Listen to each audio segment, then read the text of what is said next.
Observe ba? Start ko. Observe niyo to. Free wheel, tahimik. Kick. Kick. Return spring. Tahimik. Nakuha. Minsan meron kang angkas na first time sa motor. Natapakan yung padyakan. Ito yung tunog. Diba? Pag naka-timing, sir, kahit tapakan. Okay, may start na. Pag naka-timing, kahit tapakan, okay lang. Hindi pwede, sir. No? Pag mo naka-timing, tahimik. Tapos naapakan nung customer o nung angkas mo. Wag. Kasi abang running na yun, no? Maubos yung ngipin na yan. So, dapat yan ganyan. Free wheel lang. Ha? Taking up Conrad, try to shop. Ilang percent? Malaki-laki na to, sir. So, mga 30%, 20% yung eating rod plus pin. So, may space. Kaya yung tulog na yun, may space na. Ako So, ano ba yung palo ko? This is power. Yung pagsabog ng gasolina sa ibabaw. Ito yung combustion. Kaya every time na magkukumbas ang engine, connecting rod creates sound. Sabi mo. Nakuha niyo? Yan. So, dapat wala. Ito yung so, tahimik. Nakuha niyo point? So, pag ganito, palit na tayo. Crankshaft ba? Hindi po. Connecting rod lang. Nakuha po. Aangat ko yan, bukuhanin ko. Pati pagkabit, ganito rin po gagawin. Ito yung mga Wave 100. Isang buo sila kinukuha. Ha? Sir, kukuhanin ko yung shifting drum. Yan, shifting drum. Shifting drum, then, dali ito. Ngayon, para hindi kayo mahirapan, gagawin nyo po, honesty yan, then ito. Tatanggalin ko to, sir, isa. Okay? Itatayo ko na lang. Okay? Check ko kung may washer. Yun, may washer. Okay? Clarify muna natin. This is moving gear. Okay. Ano meron? Washer. Sumunod? Washer. Washer. Moving. Observe. Ako niya yung set? Meron pa ba dito? Kayo na po bahala. Kung depende sa pagkakabuo. Okay? Tignan natin. Itatayo ko, then isa-isa kong kukunin. Halimbawa, sira to yung daing sa akin. So, yan ang kukunin ko. So, gagantuin ko lang siya sa table. Isa. Dalawa. Circlip, tatanggalin ko. Nakuha. Then, kukunin ko ulit yung gear. Nakuha. Then, observe nyo, moving to. Yes, sir. Tignan nyo, ilan yung nasa loob. Washer and circuit na naman. Nakuha. Eto, sir. Itong non-moving na to, may washer pa dito? Wala. Kasi, sir, kahit dumikit yan dyan at gumalaw ng matulin, hindi po mangyayari na numipis o masira ang circuit niya. Nakuha niyo yung point? So, clear tayo? Clear? Tanggalin ko to, this is a non-moving gear. Ito, moving gear. Okay, observe nyo to. Built-in gear. Naka-build sa shaft. Nakakuha. Analyze nyo po. Maliit, palaki. Nakakuha. Matandaan nyo, sir. Built-in gear is the first gear. Nakakuha. Kaya kahit tanggalin nyo yung mga yan, ubusin nyo to. Ang shafting na to, nakadikit ang isang built-in gear. The built-in gear is the first gear. The first gear is always the smaller one. Ang second gear, yung palaki. Susunod na mas malaki, third gear, mas malaki ang fourth gear. Kaya, asan ang cambio nito? 1, 2, 3, and 4. Nakuha, from the input shaft from the input shaft, nandun lagi ang built-in gear. Nandun ang first gear. So, that's your intro. So, sino magsasabi na malilito ka? Ako na manufacturer, binild nila yan. No? Kasi bakit? O to, sir, buuin mo yung transmission mo. Dalawang shafting. Tagal yan. Tapos nakasabog yung granahe. Bakit? Wala kang palatandaan sa shafting mo, sa input at shaft Alin ang sisimulan ko? Saan ako mag-start? Pero dahil based sa pag-analyze natin, they install the first gear as the built-in as your intro. Nakuha, Hingon. Bakit siya nakabuilt? Ang puwersa ng primera ay di hamak bigat at dinadala sa lahat. Bigat ng tao, karga, bigat ng motor. Kaya kailangan naka-build sa Shopee. Nakuha niyo yung point? Kaya naka-build yan. So yun yung isa. Sa pangalawang explanation. Any questions po? Clear? Lagay niyo yan. Okay, nabala. Kung gusto yung kalasin. Next. Kunin ko to, isa. Dito ako mag-start. Next. Kunin ko to. Then, baliktad. Next, angat. Check. Next. Next. Ayaw na. Then, babaliktarin ko. Next, check. Next. Ayaw na. Sinit ko to. Kung sa tingin nyo, yun yung gagawin nyo, kailangan nyo ba pakalasin to? To. Hindi na. Mag-start kayo sa built-in gear. Non-moving gear. Yes, sir. Moving gear.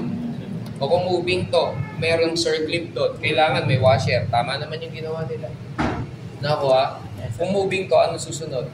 Non-moving. O kung non-moving to, gear dog to, match yan. Makikita nyo yung gear dog, papasok sa gear hole. Dapat papasok.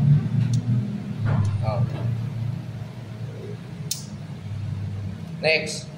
Moving to, ito, non-moving. Kaya wala nang washer dito. Wala na ring washer dito. Circlip na agad. So kung non-moving to, ano susunod? Moving. Pero bago ko lagay moving, anong meron? Washer. So, syempre, kung ito, sir, makinis gitna, moving, non-moving. Moving. Makinis. Moving. Spline. Non-moving. Non-moving. Washer. Makinis gitna, ano? Moving. Sir, anong kailangan? Non-moving to, anong lalagay ko?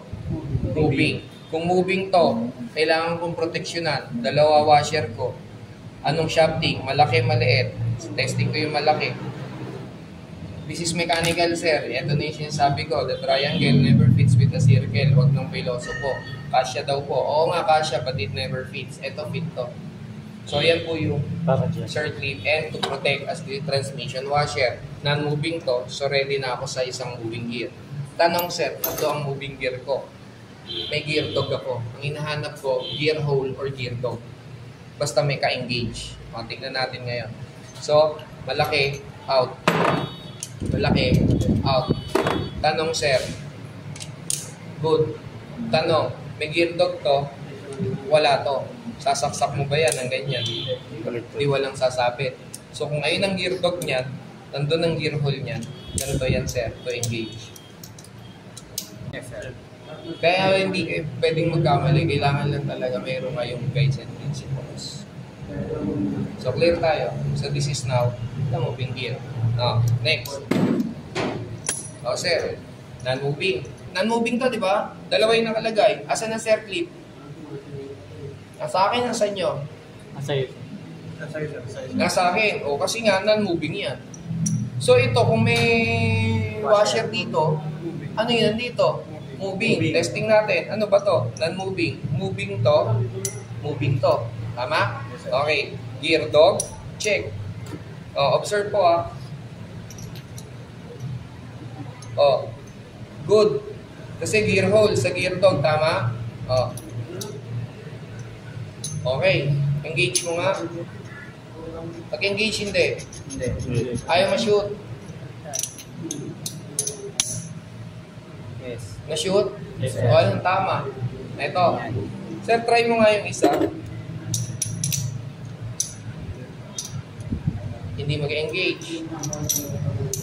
Hindi mag-engage. And based sa sinabi mo, sir, kuwang mo. So, malabon dyan yan. So, yun. Ngayon, sir, kung makambyo ka, nakaparada, tercera, tayo pumasok. Anong ginagawa mo, sir? Bombahin. Aside doon, sir, patay makina. Atras abante. Okay, ito yan, sir. Ayaw pumasok kasi yan yun. Walang sira yung transmission mo. Atras abante mo, yung sprocket. Yun, kaya pumasok. Para makatawid ka sa susunod na gear. Nakukuha niyo yung point. So, walang sira doon. Ha, pag cambio nyo, ayaw pumasok ka. Atras abante. So, ayan yan. Ayaw pumasok. Atras abante. So, makakatawid ka na sa kabilang gear. Nakuha. Pero pag matuli na, tignan nyo sir, gusto sasablay.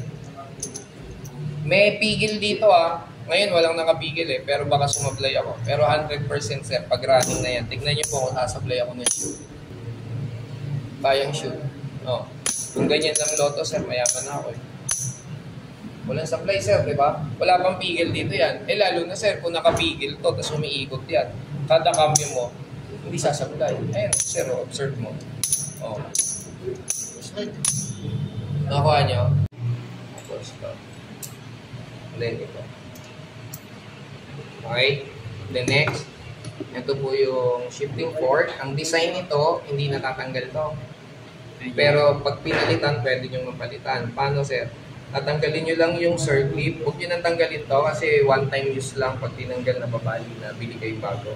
Ito po, tatanggalin nyo yan. Ayun bubunutin nyo doon. Pag nabunot nyo yan, makukuha nyo yung pin. Ayun yung pin. Pag nakuha nyo yung pin, mabubunot nyo na yung fork. Fork po tawag dito. Tuwing kailan kayo magpapalit ng shifting fork, service limit. Pansinin nyo yung surface na to pantay. Ito naka-elevate. Itong gitna na to. Pag nagkaroon ng kayod rito sa mga to, ito manipis na. Ibig sabihin, time to replace ang forks. Ito yung mga nagmumotor ng tercera, biglang magka-kwarta or segunda, kumakambyo mag-isa. Pagka ito po, manipis na. Ito service limit niya, sir. Kung bakal lang nakausli. Ayan. Yan lang ang sumasayad Nakuha niyo yung point? Pag yan, nagkaroon na ng gasgas dito, palitin na ito. Okay. Ang service limit na to minsan nakalagay dito, tsaka dito sa dulo. Wala dito. Ito, itong makapal na to, nandito yan sa mga dulo. Pag sumayad na yan sa katawan, replace. Okay, next.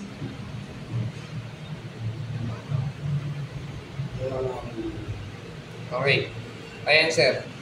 Pansinin nyo. Iikot ko, nagpupunta sa side.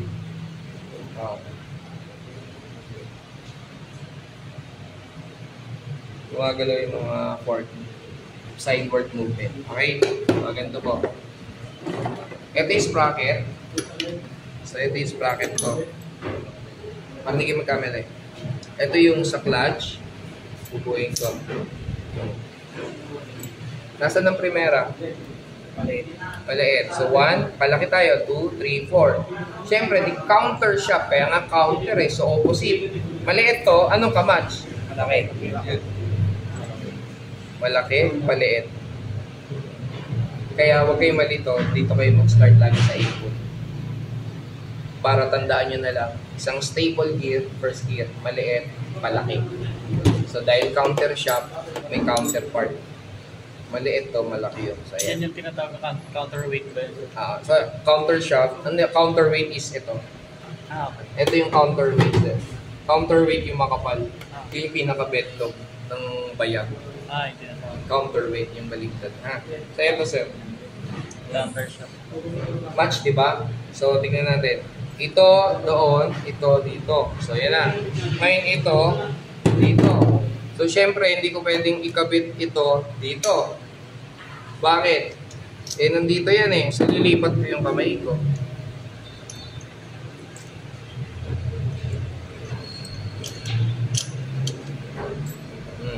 Tama? Tapos saka ako ito lalagay ito. Tama? Okay. Next. Siyempre, ito yung star. Sa yung ibabaw. Hanapin niyo po yung slot. Ayun may slot. Dalawa lang naman yan kasi dalawa lang yung port. Pero sa iba, marami. Tatlo lang naman. Pinakamarami. Pinakamarami. Traders. Pero karamihan dalawa. Tatlo. Pag 6 tatlo. Quinta, tatlo. Minsan dalawa. Depende. Basta hindi pwedeng isa. Dalawa or nagiging tatlo minsan. Pag tatlo sir, dalawa lang to. Dalawa lang din to. Nadadagdagan ng extra gear. Tsaka extra gear na meron pong partner ng fork. Okay, ito. Yung slot. Next. Lalagay ko siya isang buo. Yun lang. Kaya nga isa sa pinakamadaling transmission to. Tapos kembot-kembot siya lang. Yan na. Bumabangga to kasi mali. So kung mali, angat nyo lang, rotate. Ito, observe nyo, sir. Sir, kunin mo to. Tandaan, papunta sa'yo, pag ano. Sige, kunin mo. Makulit yan, sir. Sige, bitaw. Bitaw. Kuha. Wala. Bumabalik pa sa akin. Kasi yan yung special features na nilagay nila para pumasok po sa fourth gear at hindi na mag-neutral as rotary. Ito, nakita nyo yung slot. May slot dito, sir. No?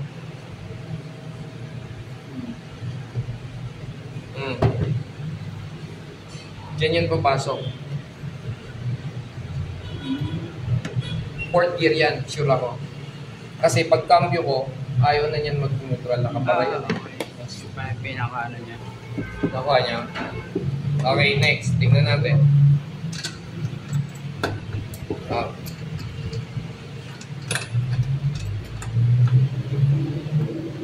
Fourth gear plus yan, plus. Okay? Cambio ko, third. Kakalas yan sa third. Patay makina. Third, fourth, neutral. Nakakatawid to. Sir, gusto na ba sir? Yung on-the-way na... Pero hindi umuusad. No acceleration. Minor lang. Kasi pag naka-minor, sir, ano gumagana? Pag naka-minor, ano lang gumagana? First gear. Piston. Cylinder head. Valvula. Sigunyal ba yan? Tama? Ito lang, oh. Transmission. Gagana ba transmission? Yes, sir. Yes, sir. Hindi pa rin. Semi-auto eh. Okay. Ano dapat? Accelerator. Accelerator. Dahil meron siyang centrifugal clutch. Yung primary clutch. Nakuha niyo yung point? O yun ang difference nila. Sa decambio na hand clutch, walang primary clutch, pag cambio mo, ano? Engage agad yun. Kasi power, clutch, nakuha, power, secondary clutch na, transmission agad yun. Kaya pag cambio mo, at eto, hindi mo inayaan, nakapiga ka lang, good yan, di mamatay. Pero, once na binitawan mo yan, or hindi ka pumiga rito, naka-neutral, biglang kinambyo mo, mamamatay. Pag namamatay, kasi sir, yung gulong, mas malaki ang diameter kaysa sa kakayahan ng piston. Nakuha, first, neutral, bawas, fourth, third, fourth, ulit. Dapat hindi mag-shake eh. Check natin.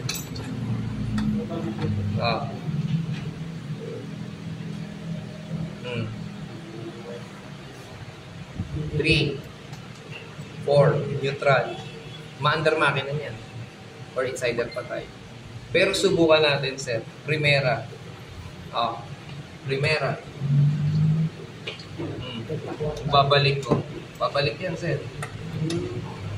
Pabawas. Ma-under yan. Nakakambyo ako. Tapos umaanda. Ito na ngayon, sir. Ano iniiwasan? Sir, yung nasa primera ka, na neutral mo, na itapak mo ng pabalik, napunta sa port, masisira pa sa engine. Wala. Tama. Bakit? Kasi sir, ang nakakasira ng makina is downshifting. Yung ang speed mo 80, nasa fourth gear ka, na-down mo ng first. Ang gana ng first is hanggang 20 lang. Yun, wasak makina mo doon. Kaya yun ang iniiwasan nila. Kaya eto sa plus, eto yung ginawa nila. Ayun sir. Kaya nilagyan ng tukol. Shoot yan. Nakuha niyo? Mazda. Hindi niyo na makakampi. So yun yung trabaho ko yan.